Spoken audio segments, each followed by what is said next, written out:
in India, close to about 46% of the people are dependent on agriculture. And agriculture in turn is dependent on monsoon. And monsoon so therefore you need to have new technologies which can facilitate you to bring about change in the technological, the agricultural practices to improve the productivity in the agricultural sector. Skill India is one mechanism through which you can skill people in those technologies which are relevant for the new age agriculture also. We have many courses which have been aligned to our National Skill Qualification Framework. And this National Skill Qualification Framework is actually a competency-based framework. Now, this competency-based framework ensures that the people who are trained actually meet the requirement of the industry, be it agriculture or any other industry, in the new job roles. So, Skill India mission can really help and is helping the agricultural sector to adopt mechanization and to also implement many of the schemes that Government of India has initiated. One such scheme is a soil health card testing scheme. Under the soil health card scheme, you actually need people who know what is to be tested, how is to be tested. So we have developed a job role in the Skill India ecosystem to test the soil health cards. So this is one mechanism through which we are helping. Another is because of increasing mechanization. When the mechanization increases, you need people with better qualifications, better competency levels. Our Agricultural Sector Skill Council has so far got 47 courses, job roles which cater to different areas of agricultural economy. And these job roles are certainly helping the farmers, be it corporate or the normal farmers, to improve their productivity levels by assuming or by taking on the practices in water management or in use of manure, fertilizers, planting of seeds. So these are the kind of facilitation that the Skill India is providing to the agricultural development.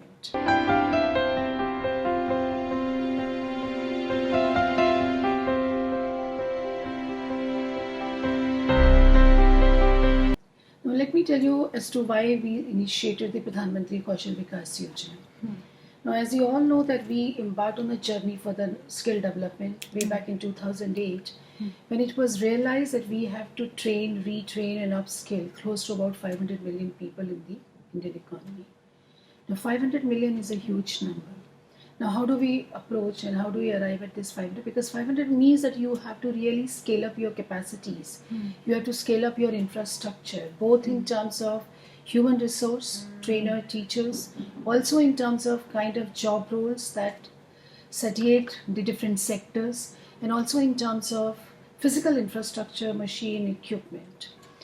Now, to cater to the requirement, we initiated and we conceived of a program of Pradhan Mantri Kaushal Vikas Yojana, which is a short duration training program. It's a short module. It's by and large a modular employable skill program, wherein you range from 200 hours to the 1600 hours up to can be trained. It can vary from 3 months up to 6 months. It's a short duration training program. Now, Pradhan Mantri Kaushal Vikas Yojana has 3 components, major components. One is a short-term duration program wherein it's a central government who is managing and who is implementing also. You have your own resources and you implement the program. You also have a program wherein you have central government provides the resources to the state government, and we call it a centrally sponsored but state managed program, where we not only provide the target to the state government, but we also provide the equivalent resources to the state governments. We also have a special projects. Now these special projects are for those far off areas where maybe even where the target could be very, very minuscule, but those people require to be trained. So we initiate special project for these. Now, Pradhan Mantri Kaushal Vikas Yojana was initiated in 2 phases. In the first phase in 2015, wherein we had a target of scaling close to about 20 lakh people. We were very happy with the progress of the first phase. So we again reinitiated the program in 2016 for a period of 4 years, for 2016 to 2020. And as I said, there were 3 components. One is a centrally sponsored centrally managed, centrally sponsored, state managed, and a special project. Under this particular Pradhan Mantri Kaushal Vikas Yojana, we also implement what we call a recognition of prior learning. Now, in a country like India, where you have a huge number of enterprises which are unorganized sector, where people may be having a skill set, but because they are low skilled, low level of education, they do not have the capacity to leave their jobs and then go for the training. So recognition of prior learning is facilitating such people. They have the skills, but unless and until their skills are assessed, tested and certified, there is no way that they can move further, advance further. So recognition of prior learning is one big channel. I'll call it a mobility channel, which ensures that these people who have the skill set, but their skill set has neither been assessed, tested or certified, which ensures that they can move progress. So recognition of prior learning provides them an avenue to get their skill certified. Now, in a large number of construction projects the Government of India is doing, especially for the public sector undertaking projects where the infrastructure development is happening, it is ensured that people who are there on the sites, at least they are skilled, tested, assessed and certified, so that these construction workers get mobility pathways. Today there may be a low level of a mason or a plumber, but once they have a certificate, let's say of a level 3 within our ecosystem of National Skill Qualification Framework, this certification provides them an avenue to move further, because this will facilitate them to get better wages, and then from level 3 they can go to a regular class of a skill training, maybe a short duration skill training of a level 4, level 5, and then can move forward. And this ensures that they actually have better remuneration also. Under the PMKVY, so far we have skilled close to about 87 lakh people. And of those 87 lakh people, 26 lakh have been certified and close to about 13 lakhs have been linked to the employment. But beside the wage employment, PMKVY is also facilitating people moving into the self-employment. Because if you look at the Indian labour market, the Indian labour market is such that you have close to about 50% those who are working in the self-employment. Now people go for the self-employment because avenues for wage employments are not there because of their low level of education, low level of skills. So as it is, there are close to about 50% of people who are in the self-employment. Now PMKVY ensures that they have right kind of employability skills also. Because within the PMKVY, we are providing 40 hours of employability skill module. This employability skill module provides them training in digital literacy, English, and entrepreneurship. So as it is, anybody who is coming out of the ecosystem, whether this ecosystem or from this education drop out, they go for the self-employment. They may be a vendor, they may be anybody who has done some kind of a self-employment. This ensures that they have some entrepreneurship capabilities also to take their business forward. The focus of the PMKVY is on the employability, and that is why we are giving. Now, to ensure from our market survey, it has been recognized that we can increase this from 40 to 140. So right now what we are doing is that we are doing on a pilot basis for 7 sector skill councils, 140-hour employability skill courses for these people. So what essentially our effort is to channelize our youth in such a fashion that they not only get domain specific skill training, but they also get the employability training, which is transversal. Because domain may be in a particular domain, but employability skill ensures that they can be employed anywhere. That is what. And we are also linking the Pradhan Mantri Kaushal Vikas Yojana with the National Apprenticeship Promotion Scheme, NAPS. Because that ensures that unless and until a youth has a training on the job, he or she will never get to know what is it that the employer wants. And his employability quotient will remain to that extent a little limited. But the moment you link him or her with the apprenticeship program, his employability quotient goes up. So that is what is the...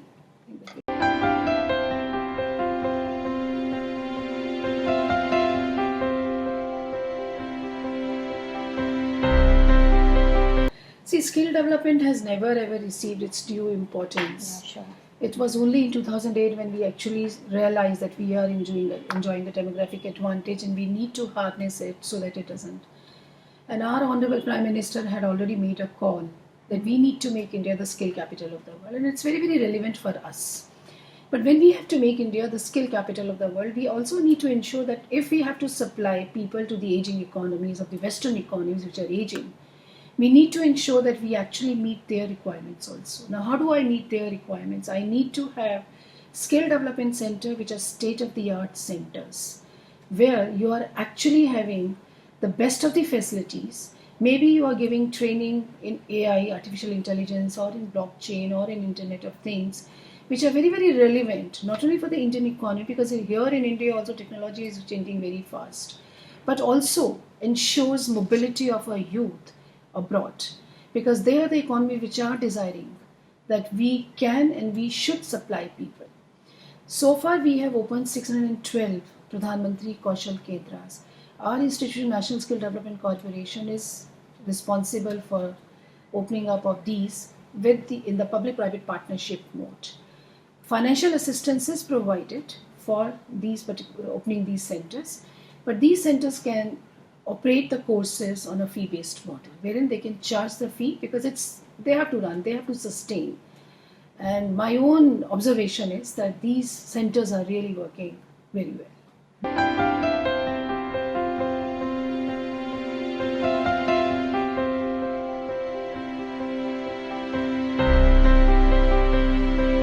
On this World Skill Youth Day, we organize what we call a Kaushal Samvad, Yuva Samvad, because youth is our biggest stakeholders.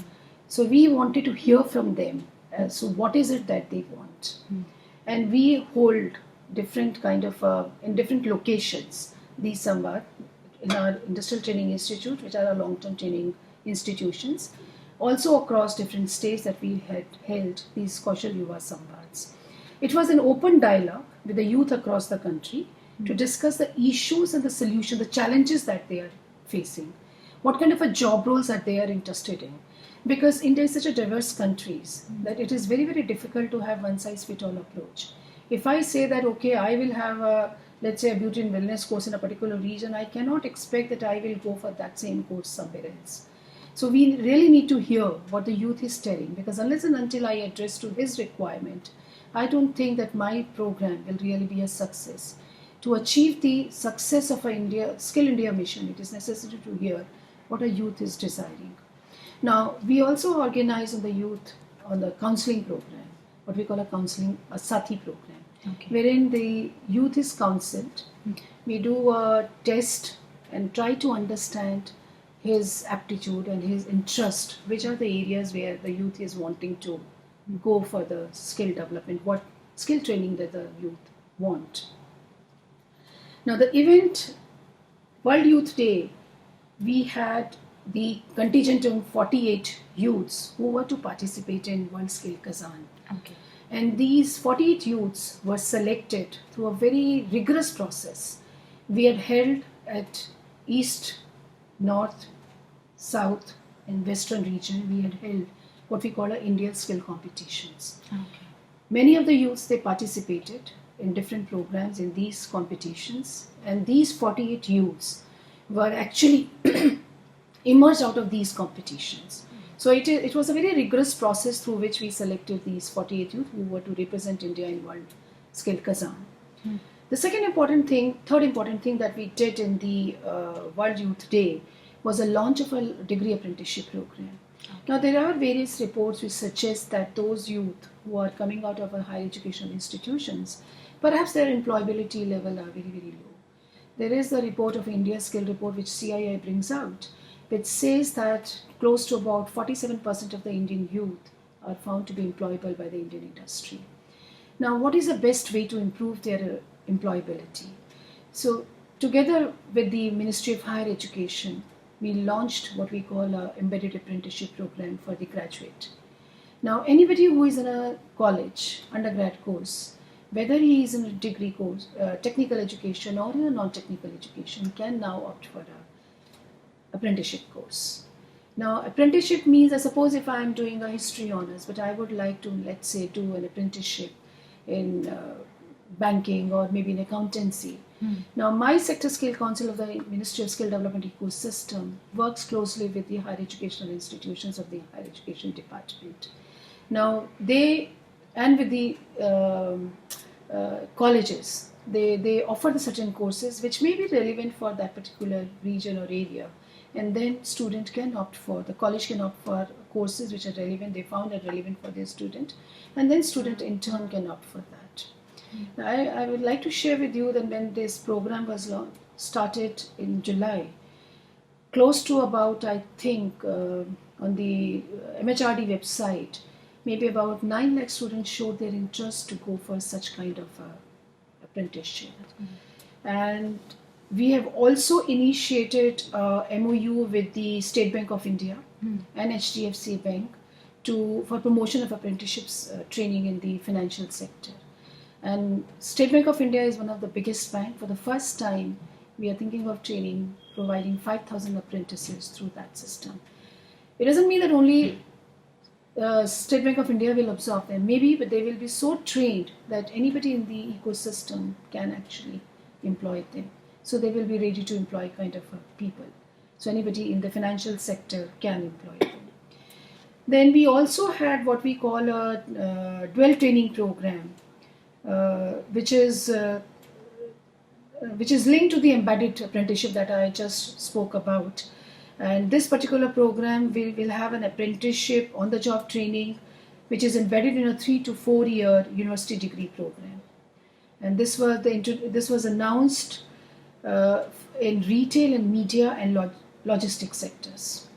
Retail, media, entertainment and logistics sector, that was announced in July, on 15 July 2019. Then we also announced our collaboration with Urban Clap to ensure that the workforce is certified through recognition of prior learning. Because I said earlier that recognition of prior learning is a very powerful tool for those people who are working in an organized sector to get themselves tested, assessed and then certified. Because otherwise they will not get the due based on their competencies in their level. We may have a plumber who is very, very good, but because he does not have any certifications, he doesn't have any other avenue except to do his self-employment or maybe working with somebody. But recognition of prior learning through certification and assessment provides an avenue for him. That is why we thought that Urban Clap, which is a good aggregator of services in the urban areas, so we have entered into a collaboration with them. Besides that, we have also certified close to about, on this particular day, 1,70,000 Grameen Dak Sevaks as banking correspondents. When Digital India was started, so banking correspondent came into being, because with digital banking and with Digital India, you need to have banking correspondents. So we have started and certified 1,70,000 Grameen Dak Sevaks as banking correspondent under our RPL program of the recognition of Pradhan Mantri Kaushal Vikas Yojana. There was also a MOU which was entered into between the Director General of Employment and Director General of Training within the ecosystem of Ministry of Skill Development and Enterprise with Dassault Aviation for the launch of Aerostructure Fitter and Welder program at ITI Nagpur. Because as I said that we want our youth to have a greater mobility and they should be acceptable in other countries also. So this will facilitate that our youth have high level of competencies, because we will get the standards from Dassault and then we can train our people accordingly. Okay. Apart from Dassault, ma'am, you have any other collaboration? Yes, we also had announced the establishment of a new Japan-India Institute for Manufacturing, JIM, in Haryana. Okay. And new courses in ITS around training of electric vehicles. Now, Japan gym training is already happening in Mehsana in Gujarat also. And when it comes to international cooperation, I think we have already undertaken 7 cooperation with different countries, 7 from the MSD side and 7 from the NSDC side. Okay. From MSD side, the biggest one that we have undertaken is with the technical intern training program that we are implementing through NSDC, wherein our interns, youth, are first given some kind of a training here in Japanese language and some basic training, and then they are sent to Japan for training. Okay.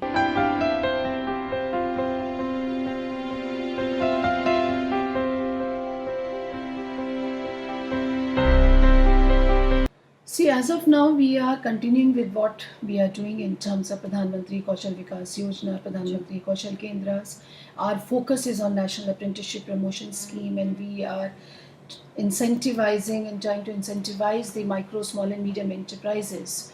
Because, as I said, that we are an economy where we have a huge unorganized sector. And when I say the huge unorganized sector, if you look at the structure of the enterprises in the Indian economy, of the 70 million enterprises in this country, close to about 98% enterprises are such which are employing less than 9 people, and close to about 75-76% which are employing less than 5. And which the enterprises which are employing less than 5 are popularly known as own account enterprises. When I say the own account enterprises, they are the enterprises which are owned by an individual, and he may be employing himself, maybe his children, maybe his wife, maybe some relation, somebody. Now, it's very, very difficult for these people to come forward and adopt any of the training program because they don't have a payout capacity. So we are thinking of coming out with some kind of a incentive, some kind of a program which will incentivize these small people to actually go for apprenticeship program. Because if we have such a huge enterprises which are very, very small, and those who do not have a payout capacity, we need to focus. And already in the Central Apprenticeship Council meeting, which was chaired by Honorable Minister about a month back, decision has been taken to reduce the size of the enterprises which can be covered. So as to facilitate that we can cover large number of enterprises and we can cover large number. And since the present programs that are being run by this ministry or by any other ministry in the Government of India, they coincide with the term of the Finance Commission that is ending on 31st March 2020. So there's a work in progress for the new programs also. And we have been implementing what we call an aspirational skilling abhiyan, which we initiated in October 2018. The whole focus in the aspirational skilling abhiyan was that we handhold the districts and ensure that districts actually take on those kind of a job roles which matters to them. And there is convergence across central ministries program, there's convergence across the state ministries program. We have done the profiling of 117 districts in terms of their structure, that what is it that they require. And we are now maybe moving for the second phase of this program to ensure that we are able to address some of the challenges these districts face. One of the important intervention that we have done, and we are also proposing going forward that we should handle the districts, is the district skill committees, because we realize that unless and until district administration is involved in implementation of the skill development program, it's very, very difficult to reach the last mile because they have a direct connect with the grassroots people. So we have what we call a Sankalp program, which is this ministry is implementing. Under the Sankalp program, there is a focus on having a district skill committee in each of the districts, and we are ensuring that our own ecosystem industrial training institute is a hub for that, so that our buy-in is also there. So they are going to handle these district collectors and district administration to implement various programs. To facilitate that, we have also thinking of implementing what we call a Mahatma Gandhi National Fellowship Program. Now this Mahatma Gandhi National Fellowship Program, we have already done a lot of work under it and identified the institutions so that these fellows can actually be trained. So partly they will be having training in the identified institution, which is an institution of national importance, we have already identified, and then partly they will be working, large part of their training, they will be working with the district collector, district administration. So that is our mechanism of hand-holding and getting the feel of how the districts are actually, what kind of problems are they facing and how we can assist them. We are also assisting the district, what we call the district skill development plans, because as I said that you cannot have a one-size-fits-all approach.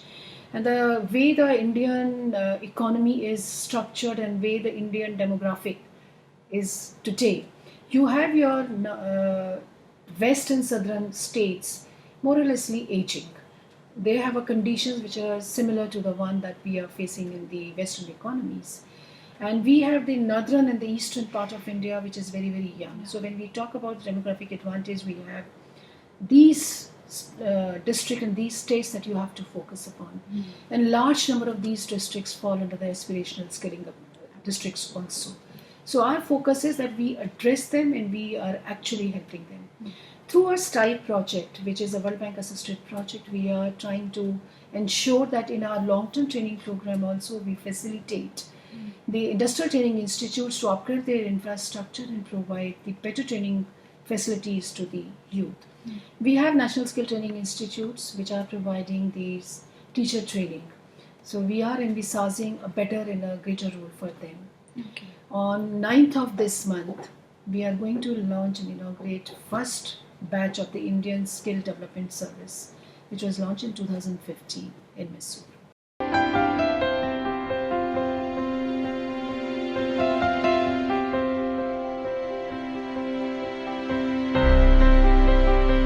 See, we are focusing, we can't be saying if we will focus one state or two states.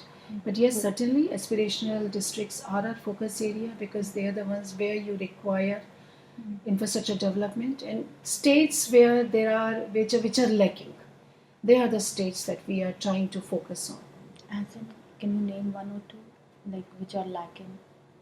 Lacking in the sense maybe behind, or maybe UP, Bihar, Chhattisgarh, Rajasthan, Madhya Pradesh. These are the states. They may not be lacking exactly, but yes, because they enjoy the demographic advantage, so you need to handle them. That doesn't mean that we are not focusing on other states, because other states are different challenges. If the southern states and the western states are aging, so they require that kind of a job roles. Now, most of the states, let me just again emphasize upon that under a PMKVY, we have 25% of the targets fixed for the states. So states are the owner of those targets. We have a target of 1 crore to be skilled by 2020. Of that, 25 lakh target is for the states. Okay. So all these states can approach us, do the job roles, do the courses which they require. Okay. The whole idea was that if I devise any program here, I may be one size fit. I mean, I may be having a uniform kind of a, but then each state requires different kind of a job role. Maybe local economy requires. So 25% target, we are ensuring that states actually can train according to their own requirement.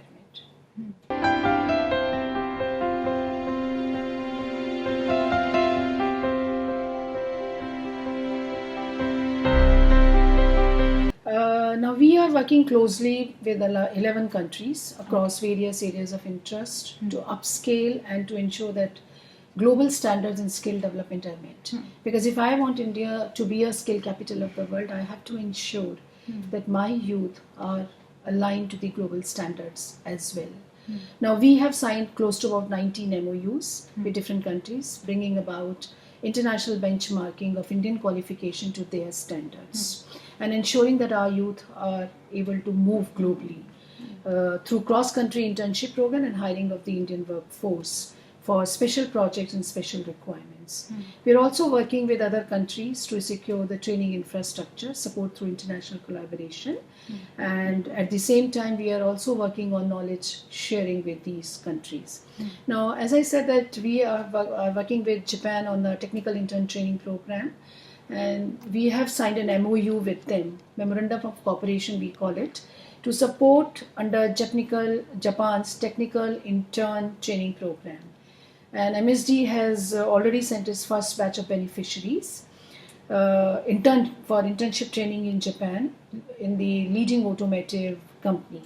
And the pre-departure training was provided to these youth. Now they are already there and undergoing training there. We are also working closely with Singapore and Singapore Technical Institute of Technical Education to create the state-of-the-art institute, what we call Indian Institute of Skills. We had laid the foundation stone for Kanpur, and we are now going to lay a foundation stone for Mumbai. And the whole objective of setting up these Indian Institute of Skill is to provide training in specialized skill set to the youth so that they are able to move globally, because these will be the state-of-the-art centers. And very, very mega centers, not a small center, PMKK style, but they will be a very mega centers. We have done 9 Japan Institutes of Manufacturing, have also already been opened in partnership with Japanese companies here in India under Manufacturing Skill Transfer Program. And this is under the Memorandum of Cooperation, which is signed between Ministry of Skill Development and Entrepreneurship, Government of India, and METI, which is a Government of Japan institute. And the program is aiming to train close to about 30,000 Japan-style shop floor engineers and supervisors here. And MOU has also been signed with Temasek Foundation International and Singapore Polytechnic on 31st March 2018. Singapore Polytechnic, with the support of grant from Temasek Foundation International, is collaborating with National Skill Development Corporation to strengthen the training of trainers, because trainers are the backbone of the entire ecosystem. We do have facilities, but then if we really want world-class training facility, we need to get our trainers trained outside also. And we have also, with the Singapore, done the SSS program, because SSS also play a very, very key important role. Because unless and until the assessors have the right kind of a skill set to assess the skill set, competencies of our youth, you can't have really the appropriately skilled and assessed students also. And we have also entered into a MOU with the National Qualification Authority, Government of UAE, and for benchmarking our qualifications according to their requirement. Because as you know, that large number of people otherwise also are going from India to these Gulf countries in blue-collar job. Okay. So we have now entered into so that they are not exploited there. So their skill sets are as per the requirement of the UAE government. So it will be, the qualification then will be benchmarked, assessed and certified according to the UAE standards also. So it will incentivize then the UAE government to hire the Indian manpower in a much big way. And then we have also partnered with Emirates Driving Institutes and Youth Chamber of Commerce in April 2019 to set up international driving training institutions in India to promote migration of skilled drivers, because they are otherwise also going. But if you train them, then they can earn better money and better. And this will be a win-win situation for India also, because they can then send back the money to India also, which will boost our foreign exchange reserves also. So it's a win-win situation for us also. And we're also doing similar kind of a partnership with Finland, Australia, England, UK, Switzerland, Germany, these kind of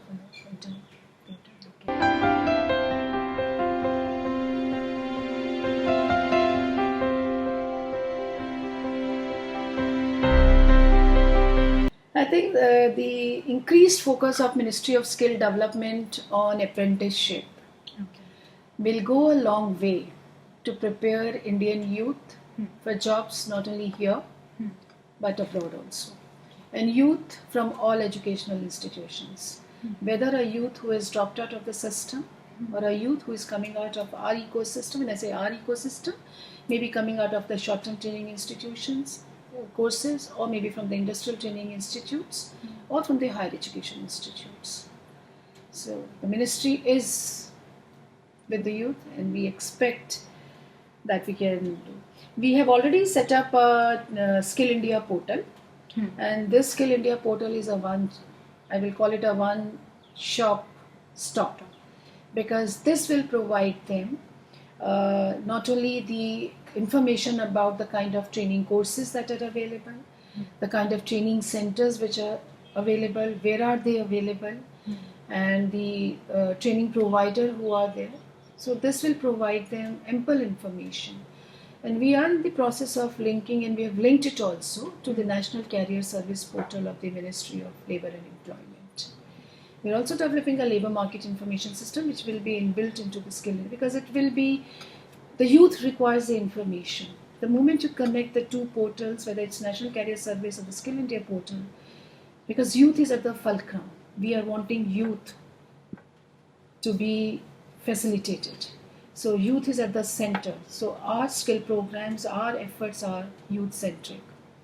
We are also envisaging going forward that we will facilitate some kind of a skill hubs in the schools across districts, and these skill hubs 500, close to about something like that, may not necessarily only cater to 500 or let's say 1,000 schools. It will cater to multiply by 5 because we are ensuring that these skill hubs cater to the other schools also which are there in their vicinity.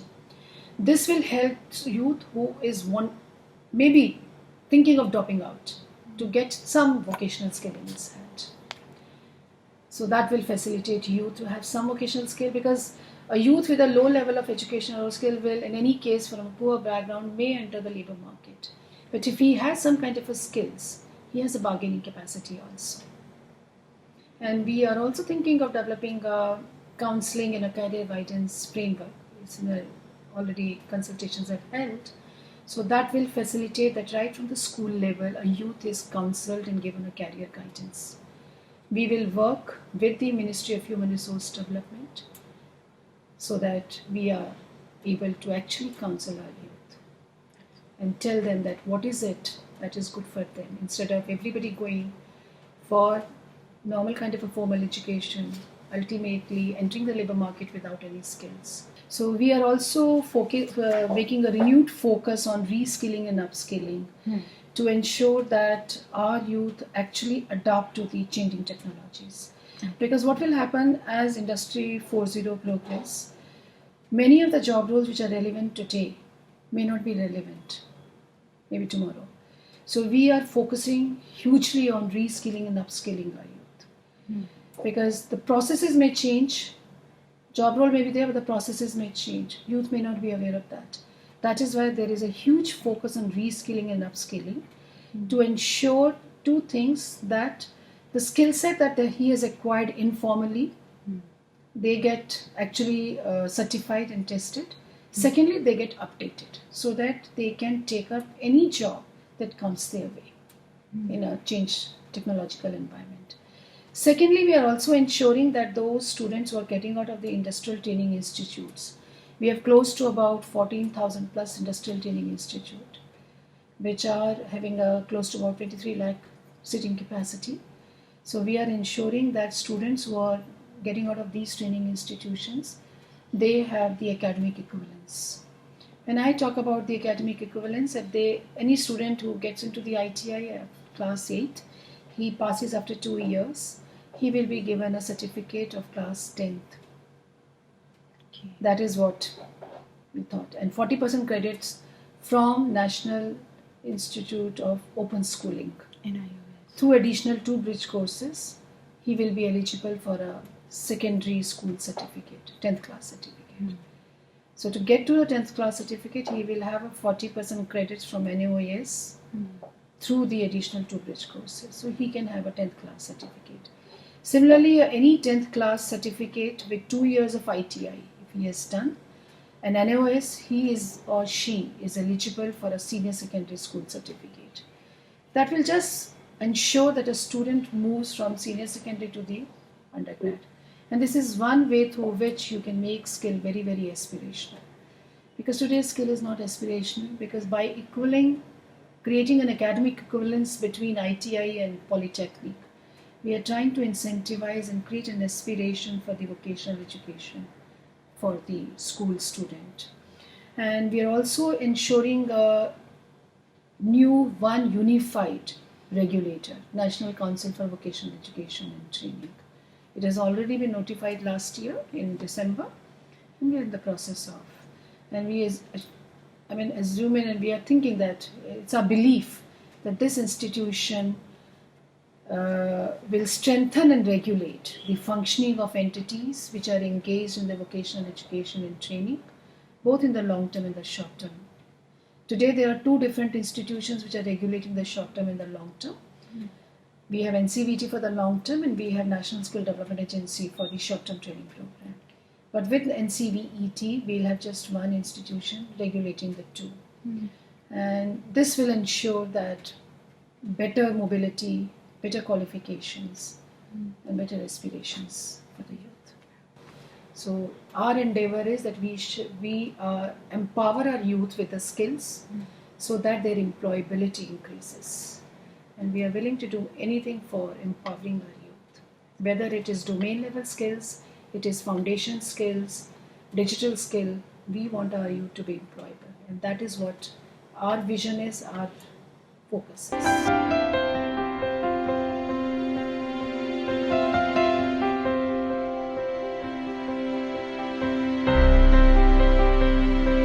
We can enhance their employability, that's our, so that they can access the livelihood opportunities. We empower them to access the livelihood opportunities. Livelihood opportunities may be in terms of wage employment. They may go for the wage employment or they may go for the self-employment. And we are trying to link them with the other various programs that the Government of India is implementing. We are training institutions, whether short-term training institutions or the long-term training institutions, are giving information to our youth, whether it's Mudra program, because Mudra facilitate for the short-term, low level of loans, or the Startup India, or the entrepreneurship programs. There are many programs which are run by the micro, small and medium enterprises.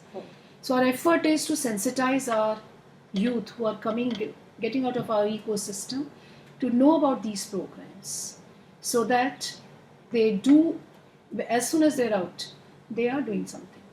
And my belief is, since our employment rate is also the youth who are getting out of our ecosystem, our placement rate is about 55 to 60%. So I think that's very good placement rate.